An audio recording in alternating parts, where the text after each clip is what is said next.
عليكم ورحمة الله وبركاته. بسم الله. أنا جو فاطمة فاندي. برنامج كدلنيرada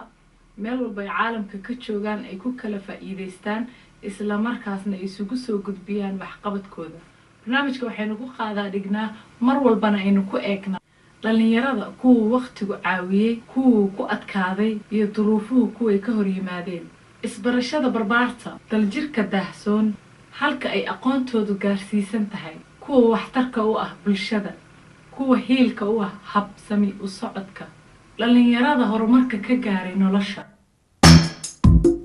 bismillaah, assalaamu calaykum waraxmatullaahi wabarakaatu. Waxaan wanaagsan idil ahaantiinba meel walba caalamka ka joogtaan ku soo dhawaada warbaahinta qaranka iyo waliba barnaamijka aad u barateen saacadahan ama xiliyadan waqtigu markay dul taagan tahay saacadu inaad kala socotaan warbaahinta qaranka, telefishinka qaranka oo aad aalaaba u barateen in aad ka daawataan xarunta London oo caawa marti u ah wadanka Sweden gaar ahaan magaalada madaxdiisa Stockholm. sida la socotaan barnaamijka dhalinyarada ayaynu ku guda jirnaa. waxaan idin soo diyaariyay anigoo Faadimo Faanda ah. caawa marti ayuu yahay. sida la socotaan barnaamijku mar walba wuxuu noqdaa marti, wuxuu u noqdaa dhalinyarada Soomaaliyeed, ummadda Soomaaliyeed, cid alaaliye cidii markaas aynu isleenahay ummadda waxbay ku soo kordhinayaan. mar walbana waxaan barnaamijkan ugu talagalnay dhalinyarada Soomaaliyeed meel walba ay caalamka ka joogaan inay ku kala faa'iideystaan sida dabadeetana ay isugu soo gudbiyaan waxyaabaha markaas maskaxdooda ku jira ama horumarka ama xaaladooda hadba sidii ay ku sugan tahay. caawaba sida idin sheegay barnaamijka wuxuu marti u yahay Stockholm ayaynu dhex mashaaxaynaa hadba kaamirada dhinacan la aadnaba. waxaa barnaamijka marti iigu ah aan ka bilaabo dhanka midig Maxamed Codka, Cabdinaasir Magaalo iyo waliba alfanaan Daahir Indha Jaceyl oo barnaamijka caawa marti ku ah. dhammaantiin ku soo dhawaada barnaamijka dhalinyarada oo marti idin ah reer Stockholm waliba si gooniya marti uga ah. ku soo dhawaada barnaamijka.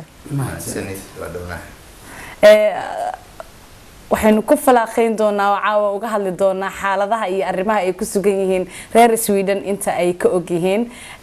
waxaan ku bilaabi doonaa haddii Allah awood leh uu ka raali noqdo codka Cabdinaasir Siciid Dhoore, Cabdinaasir Magaalo oo isagu ka mid ah dadka degan magaaladan dabadeetana ugu magac dheer oo ku jira dadka ugu firfircoon. waxaan doonayaa Cabdinaasir barnaamijkan inaan kugu soo dhaweeyo dhalinyarada. waxaa lagu baraarujiyaa dhalinyarada Soomaaliyeed, waxaa looga hadlaa xaaladaha ama arrimaha ay markaas ku sugan yihiin. adoo fursadan ka faa'iideysanaya warbaahinta qaranka dhalinyarada Soomaaliyeed ee agtaada ku nool maadaama aad magaaladan degan tahay wax badan aad ka og tahay. waxaan jeclaan lahaa inaad wax yar warbixin naga siisid dhanka ganacsiga heerka ay ka gaareen. waxaan maqaal nagu ah inaad ganacsiga dhinac uga jirto waliba heer sare ka gaartay. marka ma jiraan wax dhalinyaro ah oo dhaqdhaqaaq muhiim ah oo la daawan karo ama la taaban karo sameeyay sidaadoo kale? bismillaahir rahmaanir rahiim. waa mahadsantahay Faadimo. way jiraan dhalinyaro badan ayaa meeshan ka shaqeysata oo ganacsi ku wada iyo kuwa iskood wax maasha intaba. dhalinyarada joogta Sweden ama Stockholm hadaan idhaahdo way badan yihiin, si aad ayay u shaqeystaan. magarad waana xubin firfircoon marka loo fiiriyo dhinacyo badan. waxay ku dhex jiraan bulshada, waxay ka dhex shaqeeyaan bulshada, waxayna ka warqabaan dalkoodii iyagoo halkan jooga intaba. markaad gabi ahaan fiiriso ama si gooni aad u fiiriso dhalinyaradu ku adagtahay inay iyagu si xor banaan ah ama madaxooda u banaan yahay inay ganacsi sameeyaan oo heerka gaaraan wadankan ma adag tahay mise waxa weeye wax iska normal ah? ma ku adka, nin walba ninkii dadaal ugu gaaraa. hooyaa dhashay, hooyaduna waxay ku abaabisay inuu shaqeysto. firfircoonidii waliba dhalinyarada timid sanadadan dambe si aad u shaqeystaan. way isku dayaan xataa waxay sameystaan shirkado u gooniya inay sameystaan oo private oo yar yar ah oo badan si iyaga ay wax uga la soo baxaan. marka goobo u gooniya miyaa jira oo ganacsiga laga soo barto oo sida maaragtay marka xirfadaha la isbarayo kale marka iskoolka hoose tagtid oo high school ayaa maqlay in halka laga tago maadaama miyaa jirta si gooni adiga u dooranaysid mase waa la isku sidee kow ganacsiga lagu soo galaa wadankan oo ugu fudud? waxaa jira koorsooyin ay qaataan dadku sida markaan ka hadlayno meelaha qaarkood ama qofka shatiga la siinayo af Soomaaliga saxda markaan ku hadalno shatiga businesska marka la siinayo itixaam soo maraa, itixaamadaas laga qaadaa. adigu waa 4 itixaan iyo in ka badan mararka qaar kadib ayuu la siiyaa lacag uu meel ku shubaa lacagtaasaa loogu ogolaadaa dowladda hoose ee wadankana usoo ogolaata kadib waxaa usoo ogolaata qeybta gaadiidka ama qeybaha kaloo aadaya ama qeybta qaabilsan shirkadaha. marka qof aan waxba baranin lacagna haysanin wadankana ku cusub dhalinyarana ah sidee ugu fudud inuu ganacsi isaga u madax bannaan yahay inuu sameeyo? wallaahi horta barnaamijkaas wuu ku adkaan karaa qofka dhalinyarada balse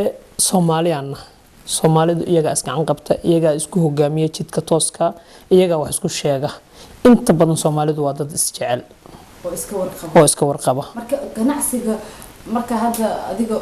ganacsiga ku jirta marka ganacsiga dhex gasho oo dhex mushaaxayso wax caqabada ama dhibaato kugu yimaado ma jiraan oo kaaga yimaado dadka ajnabiga ka ah marka laga tago Soomaaliya? wallaahi horta runta marka laga hadlo dhinacyo badan wadankan xoogaa waxa laga cabaadaa canshuurta waxa ugu badan ee shirkada yaryarka ama dadku aysan hore u soo kici karin waa canshuurtana lagama maarmo canshuurta wadanka ku dhisan xaqiiqda marka laga hadlo dad badan wax laga siiya dad badan wadankay wax ku qabsadaan intaas looga qaadaa dadka taasa keenaysa in yani xoogaa dhinaca canshuuruhu uu adkaado ee wadankan laakiin dhinaca kale marka loo fiiriyo wanaaga wax badan ayay ku qabtaan dhinacaas. marka intiina ganacsiga ku jirta ma idinku jirtaa maskax ah inaad wadankii dib ugu laabataan hadda waad aragtay wadankii nabad baa kor usii kobcayso kordhaysa inaad tagtaan oo ganacsiga halkan ku haysaan oo kale ama mid kasii sareeya aad kusii qabataan wadankii ka xirtaan? waa midka aan mar walba ku hamino ama aan ku riyoono ama aan rabnaba inaan sameyno oonku haddii alla yiraahdo oon ku talagalnay inaanba ka sameynaba wadankeenii. u naqaana aniga ahaan markaan sheego businesska hore waa ugu soo dhex jiray Soomaaliya haddana waxaan jeclaa sidaas oo kale inaan sii dhex gaaro. waa tahay Cabdinaasir waxaan rabaa inaan ku weydiiyo dhalinyaro badan baa daawanaysa barnaamijkan sida ogtahay waxaa laga yaabaa markay arkaan inay laftirkooda isleeyihiin ganacsi sidee lagu sameeyaa adigoo qurbo joogo waliba yimid hadda marka ganacsigaaga sidee ku bilowday ilaa heerkan sidee ku gaartay inaad wax yar dhalinyarada Soomaaliyeed ku baraarujiso inay fududahay in heer sare laga gaaro ganacsiga? ganacsiga waa mahadsantahay Faadumo. ganacsiga waxaan ku bilaabay midaan qurbaha ka bilaabay ma ahayn oo midaan wadankii kala imid markii hore markaan wadankan soo galay ayaan isku dayay inaan ganacsiga bal dib haddana meeshaan uga bilaabo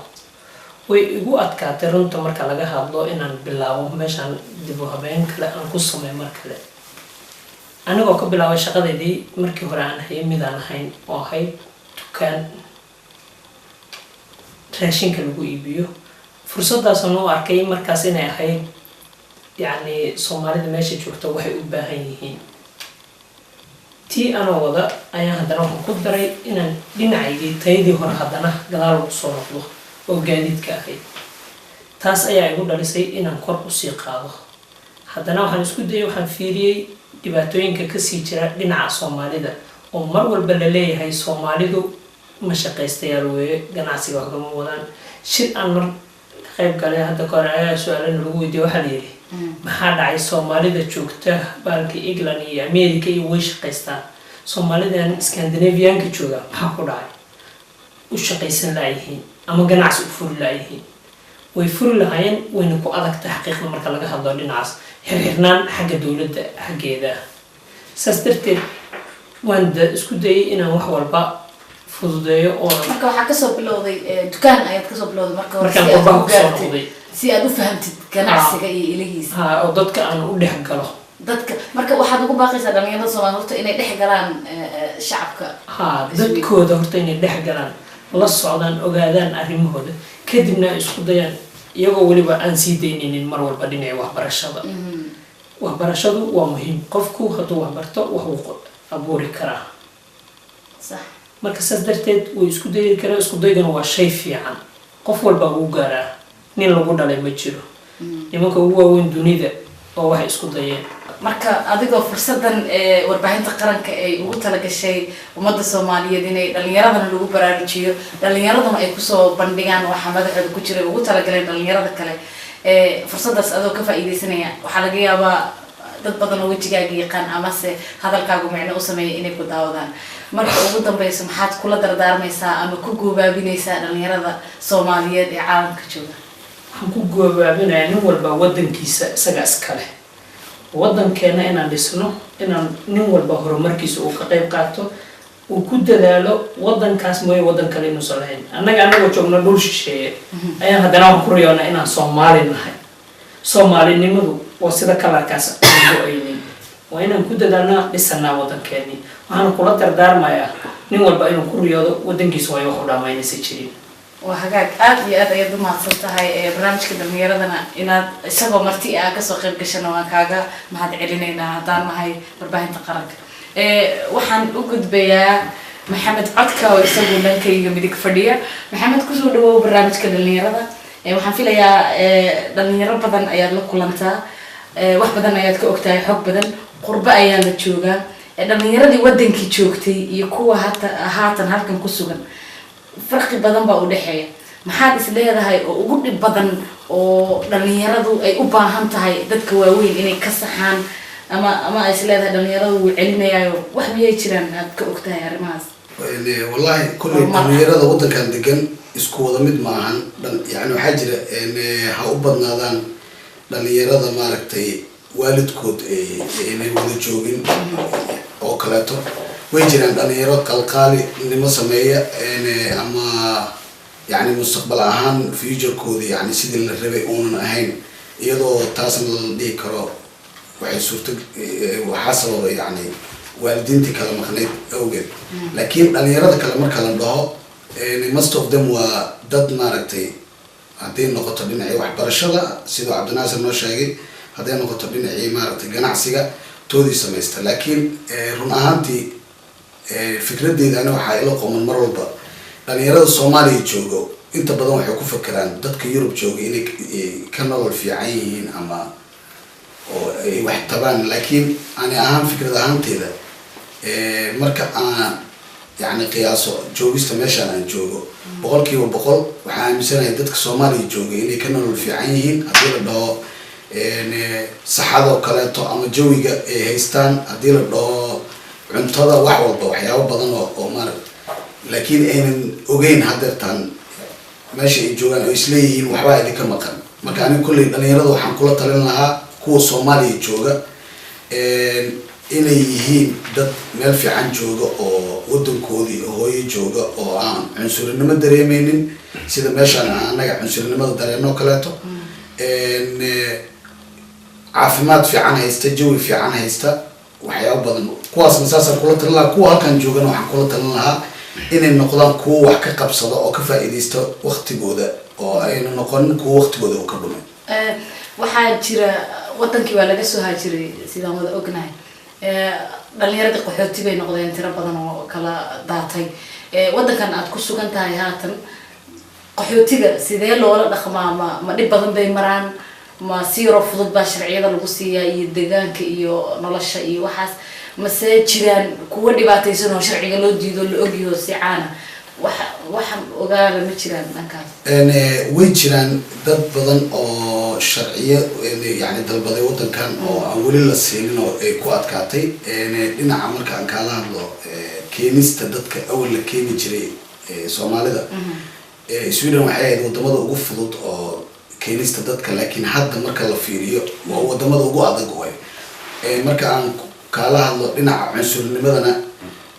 waxaa la qiyaasaa adduunka horta cunsurnimada way ka dhamaatay most of them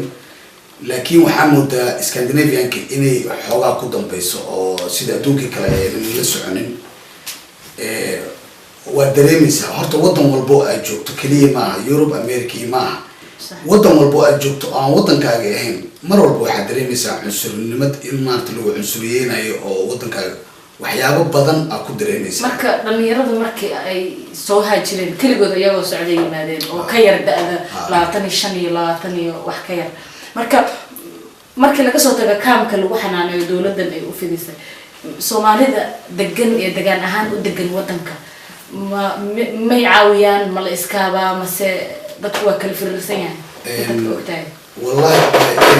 kulli marka qofka kaamka uu ka soo baxo horta haddii sharci la siiyo qofka oo kaamka ka soo baxo dawladda gacanta ku hayso qofka oo uma baahna laakiin wixii caawinaad Soomaalinimo Soomaalida mar walba waa ways caawiyaan waxyaabo way jiraan aynu isku caawin oo kaleeto laakiin most of them xiriirku marka Soomaalida markii ay qofku aad ogtahay qofku markuu soo baahneen waa gooni laakiin dhalinyarada waliba markay ay baahida qabaan gargaarku sidee yahay ma loo gargaaraa dhalinyarada aad Soomaalida way is caawiyaan waa wax maaragtay wax kaliya oo ugu duwanahay qoomiyadaha kaleeto Soomaalida aad isku caawiyaan meel walba ay joogaan kulli kuwan Sweden hadda aniga maadaama Sweden deganahay kuwa Sweden way is caawiyaan oo wixii caawinaad iskaga baahan yihiin way is caawiyaan marka adiga ahaantaad markaan ku soo jeesto wadankii intee waa ka hadda aad aragto quruxda badan oo nabadu ay sii kobcayso wax rajo ah kaaga jirtaa inaad wadankii dib wallahi kulli rajo ma kaliya maahane habeen walba yani ku seexdaa inaan maaragtay wadankii tago qofka haduu adiga laftirkaaga waa dareemaysaa Europe degan tahay qof walba oo Soomaali ah oo qurbahan degan mar walba hamigiisa koobaad waa sidee ku laaban lahayd oo ku tagi lahayd oo wadankii ku aadi lahayd marka fursadan warbaahinta qaranka ay ugu talagashay ummadda Soomaaliyeed inay ku go'aamiyaan dhalinyarada Soomaaliyeed dhalinyaraduna ay isugu gudbiyaan iskagana warqaataan adoo ka faa'iideysanaya fursadaas maxaad ugu baaqi lahayd ama ku go'aaminay dhalinyarada Soomaaliyeed meel walba caalamka joogaan wallahi waxaan ugu baaqi lahaa inay gacanta isqabsadaan is caawiyaan dad walaala ay ahaadaan qabiilka iska iloogaan danahooda ay ogaadaan diinta ay si fiican maaragtay ay u fiiriyaan oo aynan waatahay aad ay mahadsan tahay waan kaaga mahad celinayaa kasoo qaybgalka barnaamijka dhalinyarada idinka marti idin ahaa waa mahadsan tahay dhanka kale waxaa iga fadhiya fanaan indha jacayl daahir indha jacayl kusoo dhawow barnaamijka dhalinyarada waan ugu talagalnay inay dhalinyarada ku kala faa'iideystaan markaan dhaho fanaan dad badan baa dhagta soo taagaya kulay waxaan filayaa wajiyaal badanna way ku garanayaan caawa hees ma jirto daahir markii la arko lama heesayo waa barnaamijkii dhalinyarada lagu go'aaminayo lagu horumarinayay fanaan waxaan ognahay markaan maqlo fanaan hees baa la sugaya hees ma jirto caawa marka daahir heesna laguma weydiin doono haddii la yidhaahdo laakiin waxaan rabaa xaaladda guud barnaamijka caawa meesha uu martida ku yahay Stockholm dhalinyarada iyagu isku dayay inay fanaan noqdaan dhibaato intee la eg ayay la kulmaan sidayse ugu raaxaystaan oo maaragtay horumar uga gaaraan fankooda ama maxaa idin hirgelisay idin ugu hirgashaa inaad music tuntaan oo heesa samaysaan oo fan showyo samaysaan oo waxyaabaha noocaas oo kaleeta ayaan dooni lahaa wax yar nooga noo dhexgali lahayd sheekadaas waa mahadsantahay Faadumo haddaan wax ka iraahdo dhinaca fanka wadankan aan deganahay Sweden waxaa degan fanaaniin badan oo isugu jira kuwii hore iyo kuwii dambaba run ahaantii dhibaatooyin badan oo waxaa jira ay qabaan fanaaniinta ma jiro horta ugu weyn waxay tahay ma jiro koox isku xiran sidii Soomaaliya kooxihii la yaqaano kala ah full band sida Waaberi oo kale Iftiin oo kale ma jiraan halkan qof waliba tiisa ayuu u shaqaystaa ma jiro koox musician oo isku xiran waxa meel si toos ah loogu soo hirgalo laga howl kala ma jirto sidii wadankii oo kale ma jiraan marka sidee idin kugu suurta gashaa showyada markaad qabanaysaan oo kale sida isku soo baxa marka bandhig faneed dhigaysaan sidee u suurtoodaa waxaan ugu suuroodaa horta waxay ku xiran tahay isku xirnaanshaha fanaaniinta markaas isku imaanaysa ama dibadda ka imaanaysa iyo kuwa halkan jooga sida ay xiriirkooda u yahay marka uu fanaan imaanayo kala wadankan fanaaniintu way badan yihiin wadanka joogta inta badan ma wada haleelo inuu la wada kulmo ama uu soo wada xiriiriyo qaar kamida markaas isaga uu taagad u ah ayuu soo raadsadaan ama uu yaqaano qoladaas ayaa waxay la diyaarisaa programmada iyo barnaamijka uu markaas wato sidaas ay ugu hirgashaa marka idinka markaad fandhigaysaan waxaad ku dhex jirtaan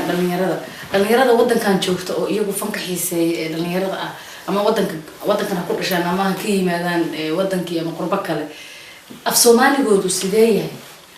ma inta badan markaad ag marayso ama dhex marayso ma Swedish kaliya maqashaa mise af Soomaaligana waad maqashaa waa maqlaa aad ayaan u maqlaa weliba waxaa jira ani ahaanteyda marka aan socdo kale waxaa jira hees aniga aan sameeyey allah u naxariistay cabdiqaadir shii cali sanka aa qaadi jiray waxaa ila sameeyey dhalinyaro halkan degan oo cadaan ah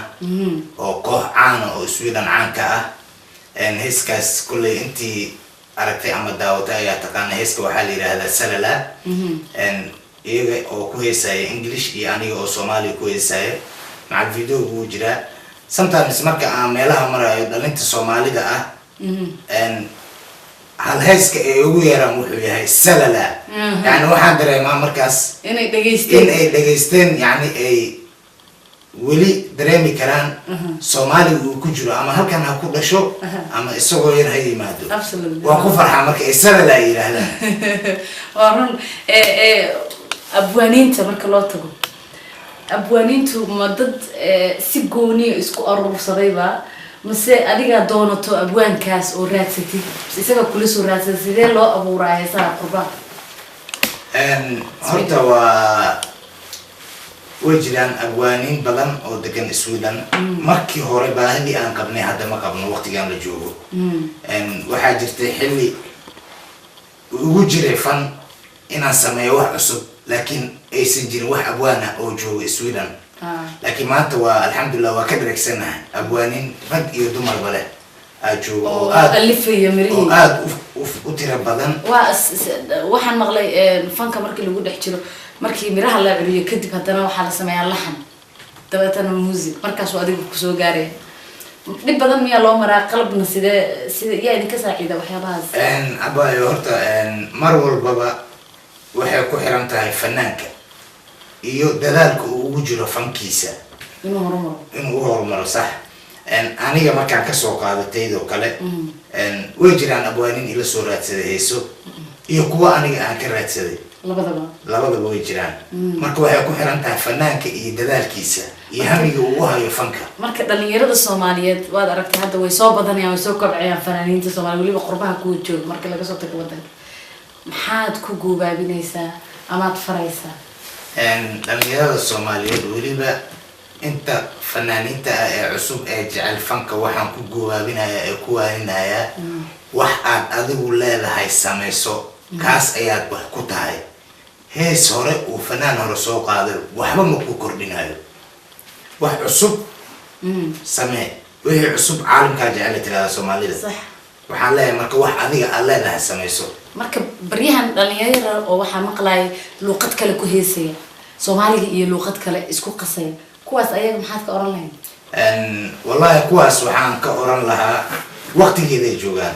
Soomaaliya iyadoo la joogo waxaa jira dhalinyaro jecel heesaha westernka iyadoo Soomaaliya la joogo marka waxba kama duwan kuwaasaan qabaa marka waxa leedahay ayaguna dhankooda maaragtay bulshada kama weeliyaan waa tahay waxaan rabaa inaan su'aal yar ku weydiiyo qurbihii baa la yimid waa la soo haajiray sidaad la socoto banaanka loo soo baxay fankina halkiiba kasii socdaayo waxaad moodaaba inuu soo burburkii markuu joogsaday fankina uusan istaagin marka dhalinyarada gudaha ku jirta iyagu fanka ku dhex jira hadda iyo markii la soo dhaafayba iyo kuwa banaanka jooga maxay kula tahay ay ku kala duwan yihiin horta waxay la tahay waxay ku kala duwan yihiin nin walba af Soomaaliga ku jira markaas ay ku kala duwan yihiin dhalinyaro ku kortay Soomaaliya oo ku dhalatay iyo kuwa halkan ku dhashay marnaba isma yeelan karo Soomaaligoodi kuwa Soomaaliya jooga af Soomaali way ka dhan yihiin laakiin kuwa halkan jooga markuu xatay jeclaysto inuu ku heeso heeskii Soomaaliga ah waxa ku adkaanaysa macnihii ereyada qaar inuu iska dhaho uu qaado laakiin uusan garanin macnaha iyo ujeedada ay leedahay oo dib marka looga sheegayo heeskaas ama ereyadaas waxay leeyihiin macnahaas munaasabada noocaas kuma haboona waxaa dhacday aroosyo badan oo tagay dhalinyaro ka qaadaya heese oo tacsi iyo calaacal ma ku haboona arooska يعني برنامج والبا iyo inaba uma qaadin heesta uma arko isaga waxay u arkaa heeskaas isaga jecel haduu rabo hees wuxuu ka qaadaya daadis oo isfuraayo oo lagu kala tagay meesha waa aroos ma baan marka taas ku kala duwan yihiin ha waarun qofka Soomaaliga jooga uu ka dharagsan yahay wadan buu ka yahay warunta marka ugu dambayso warbaahinta qaranka sidaan kuu sheegayba dadka Soomaaliyeed waxay ugu talagashay in la iska baraarujiyo dhalinyaraduna markaas ay isugu dabaalaan waxa markaa ku soo kordhay أنا في سنة سكو أقلاني وميكروفون كذا كان أسود دوي طبعا ما كان فنان ما قش ميكروفون كسيف عم بوفانا فرصة وجودهم بيسم كسينة وحوي محات كجوبا من النساء اللي يرى الصوماليات يجوا مركا فانك كوتشيرا يكون كوتشير نك برنامج كو جودها تشوي كو سوها تشريب فرصة أنا عندي كم كسينة waxaan ku baraarujinayaa dhalinyarada Soomaaliyeed kuwa dibadda jooga iyo kuwa wadanka joogaba inay wax bartaan muhiimadda koowaad ee maanta aan rabo inaan barnaamijkan ku wacyigeliyo dhalinta waa koow inuu wax barto qofka markuu wax barto uu wax qabsan karaa ilaa inta uu kari karo qofka dhalinyarada ah ama ha joogo qurbo ama ha joogo Soomaaliya wax baro qofka markuu wax barto ayuu horumar yeelan karaa shaqada waxa ka muhiimsan haduu awoodo inuu wax barto inuu koob ka dhigo ma tahay aad iyo aad ay dumaadsan tahay waxaana noo farxad ah annagoo marti oo ah Stockholm inaan barnaamijka dhalinyaradana ka soo qayb gasho waan kaaga mahadcelinaynaa aad iyo aad ay dumaadsan tahay waa tahay intaas ayuu caawa inoogu egyahay barnaamijkii dhalinyarada aan kugu talagalnay oo isagu markaa marti u ahaa wadanka Sweden Soomaalida ku dhaqan Stockholm intaynu mar kale hawada dib ugu kulmi doono waanigoo Faadimo Faanda isku dubaridkii Xanaan iyo farsamadii Yusuf Garabay wassalaamu calaykum waraxmatullaahi wabarakaatuh السلام عليكم ورحمة الله وبركاته بسم الله أنيقو فاطمة فاندي برنامجك dhalinyarada meel walba caalamka ka joogan ay ku kala faa'iideystaan isla markaasna ay isugu soo gudbiyaan wax qabadkooda barnaamijka waxaynu ku qaadaa dhignaa mar walbana aynu ku eegnaa dhalinyarada kuwa waqtigu caawiyay kuwa ku adkaaday iyo duruufuhu kuwa ka hor yimaadeen isbarashada barbaarta daljirka daahsoon halka ay aqoontoodu gaarsiisan tahay kuwa waxtarka u ah bulshada kuwa hiilka u ah habsami u socodka dhalinyarada horumarka ka gaaray nolosha